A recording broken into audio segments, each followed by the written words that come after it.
Hola, what's up guys? John here. Buenos dias and buenas noches whenever you're watching this. So I got a video today. It popped up on my feed, but then one of the guys in my group sent me this one where Legion of Men is covering the same video that I was going to cover about passport bros getting killed overseas. So I thought I'd share that because a lot of you that watch this channel are traveling to places just like what this guy in this video did and got. So I thought I'd share this one instead of the original one because it's already got another guy giving commentary of his take on it, and then I'm gonna give also commentary on top of that, so it'll be like a dual commentary video over this one video that they did like an animation of one of the guys that got jacked in Colombia by some whores over there that he picked up and brought to his place. So I thought this would be a good one to cover and share, and it's entertaining at the same time, but it's got some good lessons.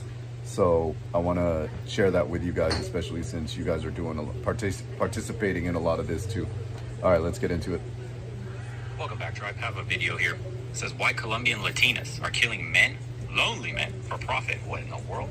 And a 28-year-old software developer from Atlanta wakes up alone in a hotel room 1,975 miles from home. The room is just completely trashed and he has no memory of the night before. Scrambling for a phone that is no longer there, he notices empty bottles on the nightstand, sheets pulled off the bed, and panic starts to set in. He swipes the clothes on the floor to check for his wallet, his bag, even his expensive work watch, all gone. The more his eyes dart across the room looking around, the more painful his headache becomes. This wasn't a normal hangover. There's a metal taste in his mouth and his stomach is starting to cramp.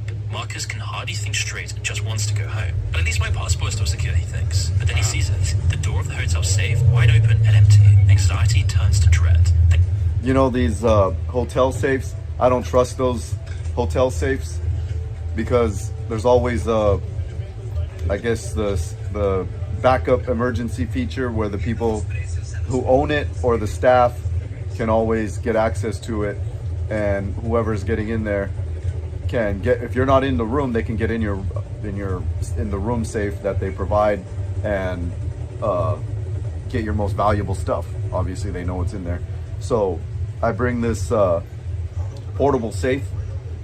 It's better than the other one. They can still take it if they brought some tools with them, but it's one that kind of has like a wire attached to it, and then you can attach it to some fixed object that won't move, like a metal bar or a door or a pipe fixture or something that you can lock, and then it connects back and then locks with a combination to open the cable and the contents on the inside. And it's big enough to fit a iPhone, your passport, and cash and cards. That's all you pretty much need to save in there. So I always bring that. I'm gonna put it on the screen, the portable safe that I take around. You guys should pick one up and pack it in your luggage already, so even before you go, it's already in there, ready to go in your luggage. Let me see if I can find it right now while I got you guys on the here it is. It's made by the Master Lock. It's oh, it's on sale for 17 bucks right now. So this is what it looks like right there. So it can fit an iPhone, you know, a couple of little electronics, your car keys, and here's what I'm talking about. It has that cable that you can wrap around somewhere and then keep your stuff secure. So I bring one of these with me and lock up my passport, lock up my extra cards and extra cash, backup cards, backup debit cards, backup credit cards, and an extra cell phone that has a SIM card in it that's already logged in, so I don't have to do two-factor authorization if I happen to lose or get robbed for my other phones that I'm carrying on me, and if they take my cards too as well, and my cash, I'll still have something back up immediately with access to funds if you ever need it. So that's my recommendation for you guys to take this. It's actually really cheap. I might order another one. I have a couple for backup, but maybe I should get a couple more since it's on sale for like almost half off. I'm gonna add it to my cart right now, and I'll have my assistant put the screenshots on on the screen for you guys, so that way you guys can get a better picture of it. But anyways, like the video that I was showing you guys, that he woke up and the safe was already open and all his stuff was gone. The problem with this specifically in Colombia is they're doing the scopolamine, and it can make you do things, whatever they tell you to do, you're gonna do it, and you're gonna forget that you did it. So you're kind of like a walking zombie that is under their control. So he might have actually been the one to open the safe or give them the combination if they asked him for it. So it doesn't do any good. Even if you have this portable safe, the only really safe way to be is to rent two different rooms, and keep your stuff in one room that nobody knows about, and then use another room that you're like, get two apartments, two hotel rooms right next to each other, or two apartments next to each other, and that way you sleep and keep your other stuff, important stuff, in the main one, and then you use another one for banging, and just set up some dummy stuff in the room, like, you know, maybe have some fake credit cards and a little bit of petty cash and a couple clothes there to make it look like you're sleeping there, so they don't get suspicious and try to see if you have another spot. But that's really the best way to do it. Obviously the best way is to not bring girls back to your spot at all, and just take care of it somewhere else, or go to a motel, love motel or something, one of those part-time motels, and not bring them back to anywhere that you're staying. So that's the best thing you could do to keep yourself safe, or just not pick up any whores at all. But if you're traveling to bang whores, then, or find girls, then you're going to be doing it. So that's the safest way for you to go about it. All right, let's keep going. He took everything, but just a few days ago, everything was fine. So yeah, it's like the story of what happened to that German dude. He made a video, I know we covered, he's like begging for help. He woke up with a whole bunch of his stuff missing. They emptied out all his accounts, I think, even for what was that? His crypto accounts and everything. I mean, they robbed this dude blind, pretty much. Yeah, he got screwed majorly. What happened? I remember that German guy. Everyone was clowning him, saying it's his fault. But yeah, they took all his stuff. And so many people, a lot of them just started popping up, just saying they got jacked just for attention and stuff, and their little 15 minutes of fame type thing, where they get a bunch of people watching their shit because they want to know if they really got jacked and how they got jacked and stuff. And so this German guy, I think he got over 1 million views for that video. He was talking about them robbing all his crypto, and he was stuck. He didn't have nothing. And so he was asking for help on the internet, and with a GoFundMe and stuff for people to help him, because they wiped out everything, like took everything out of every account that he had. So he was literally left with nothing. And that's why they keep doing it, because it's so lucrative for them and they never get caught. You know, look how much they're able to get from a potential target. Like, wipe them out, all your savings, everything you worked hard for. But his memory was blank, besides the faintest hint of perfume and cigarette smoke. He closed his eyes and could hear the echo of clicking high heels on a marble floor, a woman's voice speaking rapid Spanish down the phone. And then from that, a word sounded through the pain in his head. And it happened because the guy talked to two girls, and like an idiot, this is what happens. If you're simp in America, you get simped out in everywhere else. The problem is in here. Wherever you go, there you are. The guy thought he got two baddies that wanted to really have sex with him, so he brought two girls to his hotel room, and then they drugged his ass and took all his shit like a fucking moron. It was a So it's so true. If you are a loser in America and you ain't getting no girls in America or wherever you're at, it ain't gonna change. You're still a loser in another country. And the girls, it's the female psychology of attraction is the same no matter where you go. So if you can't get girls to be attracted to you where you're at, it's not gonna magically happen all of a sudden overseas, because your energy, your vibe, everything about you, how you carry yourself and how you look, all plays a part. And that doesn't change. The energy it's still the same energy that people can sense, and they look at you as awkward or weird or whatever, and they don't want to hang out with you. And then all of a sudden they're getting attention on dating apps, they're having girls look at them, but because they're not used to it, they get overly excited and think they're super pimp when they get to, or they think they're Chad all of a sudden, when they get to another country and it's full of working girls, and they don't realize these working girls are just looking at them because they're a potential target. And this guy bringing 2 girls back, thinking that he can get, now that he's so pimped that he's getting 2 girls at the same time to come back with him. And coming from 0 girls to 2 girls right away, that's how the mind shift has shifted so high about what he thought of himself. Camilla. A week ago, Marcus sat in his apartment staring at his phone in total silence. He'd been messaging an American woman for 2 weeks. It felt like real conversations, not just small talk. She'd actually engaged with his story. She asked about his work and seemed genuinely interested. For the first time in months, he felt like maybe he was getting somewhere. Like maybe he'd finally broken through that invisible wall that seemed to exist between him and the opposite gender. After a couple of beers, he asked. A simple dinner invitation, nothing pushy. She read this message, and then there was no reply. A typical thing for him. Typical. He just had that feeling again that he couldn't shake. Typical feeling of every guy's experience in America that has trouble with girls.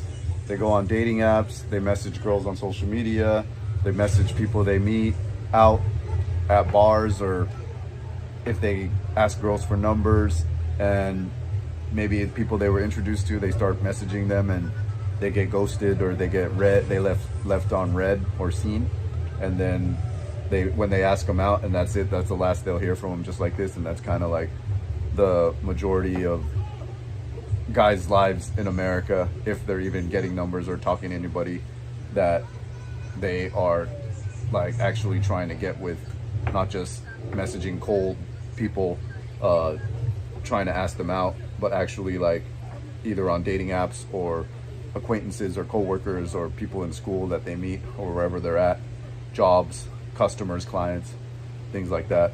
They get ghosted all the time. And it's cool that this is an animation, because then everybody can kind of picture themselves, you know, as this guy, and put themselves in this guy's position of what happened to them.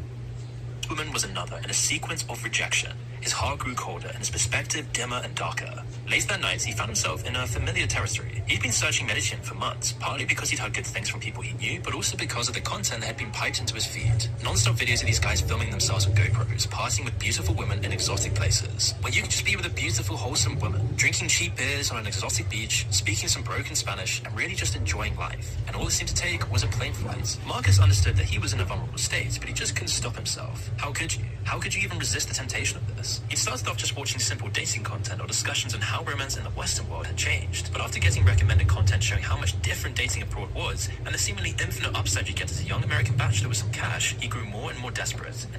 So this is what happens.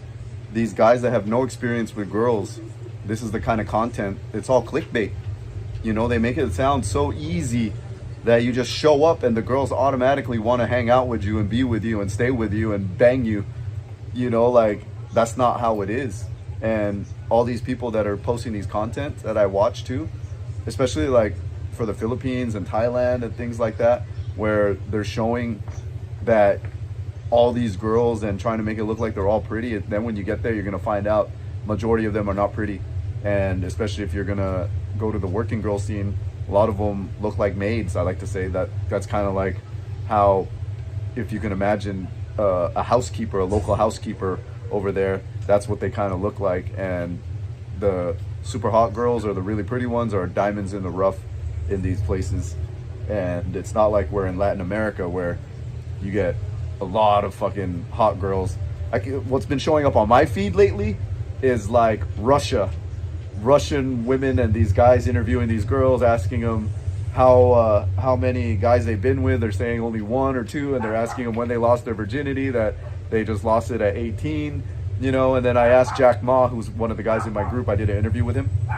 I call him Jack Ma because he's like a well-off Asian dude from China, and so he's been all around the world, and he goes to Russia a lot. I said, hey, I showed him the thing, and I asked him, I said, is Russia like this?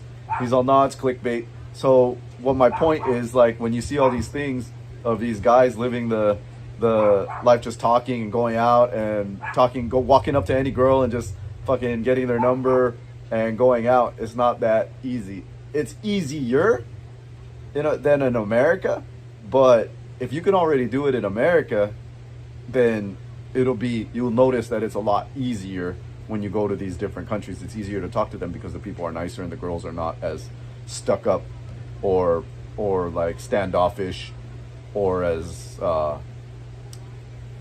guess cautious at the same time as American girls are. They don't really they're like, they give you that nasty look when you try to go up to them and talk to them, whereas even if the girls don't want to talk to you in these other countries, they'll still be polite and like entertain you for a few seconds. But then when it gets to asking them for their number or for their Instagram or whatever, sometimes they'll shut you down. But you'll have a higher success rate in other countries if you do that. If you go over and you're able to, you know, take some, get some balls and ask the girls for their stuff and talk to them for a little bit, you'll have a higher success rate. It's easier in other countries. Now he just needed one little push. Maybe it was the last chat he had with the woman, or perhaps the powerful influencers telling him how Western women take everything from men and give nothing back. Well, that's true. They're showing that, and then they show that Western women, it's very hard to get them, and then on top of that, they're hard to please, and you don't really get anything back for all the investment you make. Whereas it's easier if you go down to these other places and you get a lot more for what you put in than what you would get from a Western girl.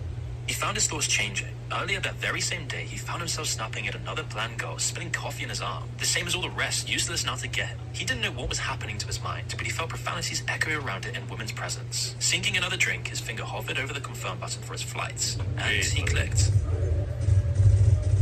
Flying overseas for pussy. You see what happens when you put women first in your life? Always ends horribly. I've said it here since the very beginning. My idea of what a passport bro should be. Men that go overseas is very simple, guys. You do it for the power of the dollar. You do it to be able to retire early. You do it to 10x your living conditions. That's the point. Passport bro, that's more of like, I think it's kind of confusing how the terms are, because now like all the passport bros, all the black guys that made it the term popular for passport bros to go and travel to other countries to get girls to treat you nicer than how they would treat you in America. Just all you got to do is just go take a trip and go. It'll be like a role reversal, which in some ways it is, but not like how that they keep saying, like what he's saying right now. The way that a passport bro should be is to use it to capitalize on the power of the dollar and the exchange rate. That's more of like being an expat. What he's defining right now is more being like an expat, kind of like what I'm doing, where I moved to different countries, not because I had to, but because I wanted to, and because I don't have to come back if I don't want to, and I have money coming in, and so it instantly gives you a raise. You instantly multiply whatever your income is. You're at, let's say, lower class in America, you instantly go up to upper middle class, or even pretty wealthy. Not wealthy like the top 1% or 2% or 10% of the population, but you'll get a couple steps higher in your social economic status and live a better quality of life. And that's what he's mentioning of becoming an expat. And the part of benefit of that is being able to, since you're at a higher status level, you get more options. Even if you have to pay, you still get more options. And so, not like if you had to pay back home, you wouldn't be able to afford to keep doing banging whores or whatever, because it gets expensive. And if you're on a fixed income, then it gets harder to do. Then if you do get a woman, it's the cherry on top. Men are going strictly with their dick first and then getting their balls chopped off in the process. This is what's happening. I've warned guys about this. Of course, goofy motherfuckers were always going to go overseas to look at it like, you know, it's a shortcut to their problems, and they get absolutely destroyed. It's a shocker to nobody. In just a few hours, he lands in...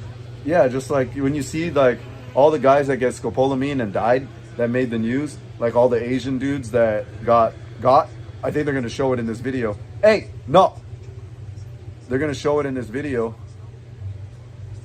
And the Asian dudes that I covered them in videos too, about these guys that got drugged and robbed, that when they go on these Tinder dates or whatever, they have no experience. Yeah, they're book smart, and they're making good money at their jobs and stuff.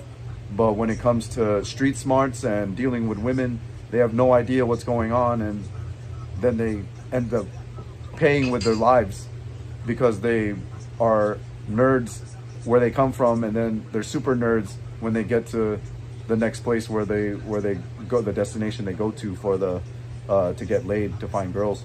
The heat slaps him in the face, and he knows he's somewhere completely different. And he wasn't the only one. There are about 8 to 9 single men also with him from America in queue near him, all likely going for the same reason. But he did know that over 1 million people visit this popular Colombian city every year to tourist hotspots. He'd read about the world-class museums, the vibrant nightlife, and the stunning architecture. The weather was perfect all year round. The food's exceptional. Yeah, it's all that. This is what they care about. They go to Medellin. They go to like a open brothel out in the streets, pretty much. These guys are all paying. Not all. I'm not gonna say all, but the vast majority of the guys that go there on vacation are paying for pussy. I saw with my own eyes in Thailand. Nah, Thailand, Philippines, Mexico, Costa Rica, Colombia, you name whatever country, Vietnam, Laos, what other countries are that it's popular? Eastern Europe, wherever the dollar or your currency is stronger, that's where it's happening a lot. Dominican Republic, I got a new telemarketer assistant in Dominican Republic, and she told me like about all the places over there. Since she's grown up, she's never left that place. She's born and raised there. She was telling me about all the places where all the girls are and why they become whores and stuff. And it's just accepted. It's just an acceptable way of life in these places, you know, for them to make money. And sometimes the banks will even give them loans from the income of being a whore. They accept it as a legitimate income, like as if you work like as a receptionist or you're a nurse or something. They'll give you a loan for a car or a house or stuff. The vast majority of them are goofies that pay for pussy. That's what and they do it under the passport bro name. Not many of these dudes meet any decent women because they're passing through places and no decent woman takes you seriously. It's true. Like if you want to really build relationships, you got to spend time there. You got to be there. Like these girls that stay with me, we get to spend time, weeks together, and I don't have to get up and go to work, so I can do whatever I want. They don't got to go to work. They don't got to do shit. So we can pretty much spend as much time as we want together and build this bond and a connection and get to know each other better and do activities together. And that builds, it ingrains you into their minds, and